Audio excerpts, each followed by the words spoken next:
Hello ma'am, मेरा 2 महीने से पीरियड्स नहीं आ रहा है। मैंने प्रेगनेंसी टेस्ट किया, वो भी नेगेटिव है।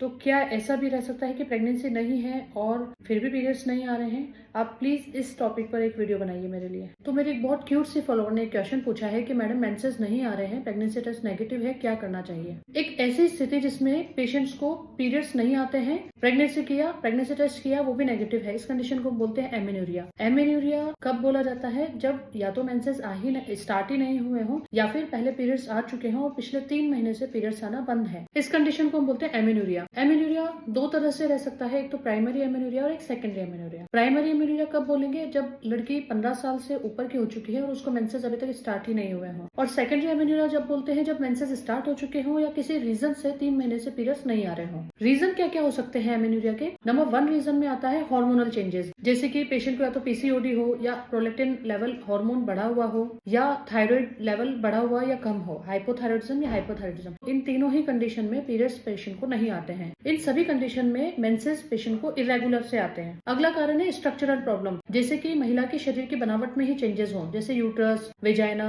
जो इनका फिजिकल चेंजेस हैं वो ऐसे अलाउड नहीं करते हैं कि मेंसेस उसका फ्लो हो पाए। नेक्स्ट है लाइफ स्टाइल चेंजेस। सडनली महिला ने बहुत ज्यादा वेट रिड्यूस किया हो या अचानक वेट बहुत ज्यादा गेन हो रहा हो, पेशेंट कोई बहुत ज्यादा सेडेंटरी लाइफ स्टाइल यूज कर रहा हो, ज्यादा वर्कआउट नहीं हो रहा हो, फूड हैबिट ऐसी हो गई हो कि जंक फूड, फास्ट फूड ज्यादा खाने में आ रहा हो, तब भी मेंसेस। अगला है अदर रीजन। अदर रीजन में होता है नंबर 1 रीजन जो मोस्ट कॉमन है प्रेगनेंसी, नंबर 2 रीजन है मेनोपॉज, जो एक परमानेंट मेंसेस का बंद होना कहलाता है। अगला है कोई पेशेंट को पहले से कोई बीमारी रही हो, उस कंडीशन में भी कभी कभी एमेन्यूरिया रह सकता है।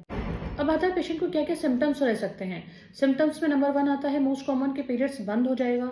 अगला है एक्ने का प्रॉब्लम रह सकता है, पेशेंट को प्रेगनेंसी नहीं है फिर भी स्तन में से मिल्क सिक्रीशंस बढ़ जाते हैं, बालों का झड़ना, हॉट फ्लैशेस जैसे गर्मी के दौरे आना, ये सारे सिम्टम्स पेशेंट को रह सकते हैं। नेक्स्ट है डायग्नोसिस। डायग्नोस कैसे किया जाए कि एमेन्यूरिया कौन से टाइप का है या क्या रीजन है? तो जैसे आपका पीरियड्स मिस हो जाते हैं, आप डॉक्टर के पास जाते हैं, आपके डॉक्टर्स आपका सबसे पहले प्रेगनेंसी टेस्ट कराएंगे। अगर वो पॉजिटिव आता है मीन्स कि आप प्रेगनेंसी है। नेक्स्ट है अगर वो नेगेटिव आता है तो आपके डॉक्टर्स आपको कुछ हार्मोनल टेस्ट जैसे कि FSH, LH, serum prolactin, TSH level करवाने का एडवाइस करते हैं। इसके साथ साथ पेशेंट्स की हिस्ट्री लेते हैं डॉक्टर, आपका पूछते हैं कि आपका लाइफ स्टाइल कैसा है, आपका पूरे वाइटल्स देखते हैं डॉक्टर्स, BP, वजन वगैरह देखते हैं। BMI अगर ज्यादा है तो आपको डाइट का एडवाइस करते हैं कि आपको डाइट में शुगर, सॉल्ट वगैरह थोड़ा कम करने का एडवाइस करते हैं।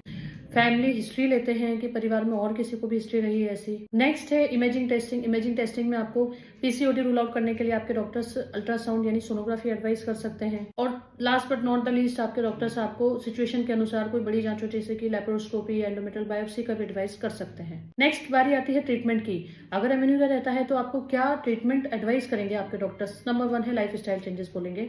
आपको बोलेंगे कि डाइटरी जो सेडेंटरी लाइफ स्टाइल है वो चेंज करें, आप बैलेंस डाइट लें जिसमें प्रोटीन युक्त भोजन ज्यादा हो, ज्यादा फैटी चीजें, शुगर की चीजें, सॉल्ट की चीजें, ये सब कम करनी है। नेक्स्ट है मेडिकेशंस। मेडिसिन में आपके डॉक्टर्स आपको कंडीशन के अकॉर्डिंग आपको बर्थ कंट्रोल पिल्स दे सकते हैं महीना रेगुलर करने के लिए। अगला है अगर आपका थायराइड बढ़ा हुआ है या कम है तो आपकी थायराइड मेडिसिन भी स्टार्ट हो सकती है। अगर आपको अल्ट्रासाउंड में PCOD डायग्नोस हुआ है तो PCOD के लिए आपको कुछ मायोनिस्टोल, डिकायरोनिस्टोल का सप्लीमेंट्स आपके डॉक्टर्स दे सकते हैं, बर्थ कंट्रोल पिल्स दे सकते हैं। नेक्स्ट है सर्जरी। अगर कोई बहुत ज्यादा स्ट्रक्चरल प्रॉब्लम है जैसे कि यूट्रस में, बच्चेदानी में कुछ प्रॉब्लम है तो आपके डॉक्टर्स आपको सर्जरीज का भी एडवाइस कर सकते हैं। अब है प्रिकॉशंस। प्रिकॉशंस क्या रखनी है? देखिए एमेन्यूरिया अगर सही टाइम पे ट्रीट नहीं किया जाए तो ये बहुत ज्यादा क्रिटिकल कंडीशन, एक बहुत गंभीर स्थिति भी हो सकती है। इसलिए आपका शरीर आपको संकेत दे देता है। अगर ऐसा कुछ लगता है आपको तो तुरंत आपके डॉक्टर से कंसल्ट करिए। आपको प्रिकॉशंस का क्या ध्यान रखना है? सडनली वेट बहुत ज्यादा रिड्यूस नहीं करना है और सडनली बहुत ज्यादा वेट गेन भी नहीं होने देना है। अपनी लाइफ स्टाइल हेल्थी रखनी है। खाने में फूड हैबिट आपका बैलेंस डाइट होनी चाहिए, प्रोटीन वाली डाइट ज्यादा रखनी है, फैटी चीजें, शुगर, सॉल्ट, ये चीजें थोड़ी सी कम करनी है खाने में। तो पीरियड्स की इरेगुलरिटीज कभी कभी बहुत सीरियस कंडीशन भी ले सकती है। ऐसी कंडीशन में अपने को घर बैठे नहीं रहना है। अगर आपको लगता है कि ये एमेन्यूरिया बहुत लंबे समय से है तो तुरंत अपने डॉक्टर से कंसल्ट जरूर करें। आपकी बॉडी आपको संकेत दे देती है, आपको इंडिकेशंस दे देती है, आपकी बॉडी लैंग्वेज को पहचानिए। अगर कुछ और समय पर अपने नियर बाय गायनेकोलॉजिस्ट से कंसल्ट जरूर करना है। Thank you.